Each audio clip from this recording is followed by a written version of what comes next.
Ngikubingelele kuzo zonke indawo lapho khona kufinyelela khona lolu hlelo. Igama lami ngingusithembiso ngokandlozi. Ngicela maqala ukuvakashela i-channel cofa subscribe uthokozele le video. Wembukeli ezibuhlungu azipheli SeKushone ingane neminyaka eyisikhombisa ishayiswa imoto emgwaqeni uP714 enqwayeni esifundazweni saKwaZulu-Natal khona manje ntambama.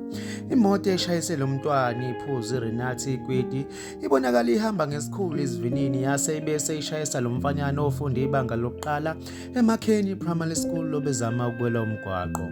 Umshayeli usuke ngesikhulu isivinini emva kokushayisa ingane washaya wachitha wabaleka. Umndeni namalungu omphakathi akhala esikanindi mayelana nalolu daba olubuhlungu kangaka. Mbukelo omuhle udaba olubuhlungu kakhulu lolu. Ngicela uveze uvo lwakho kwi-comment section mayelana nalolu daba. Ngizokubona kwenye ivideo elandelayo. Usale kahle.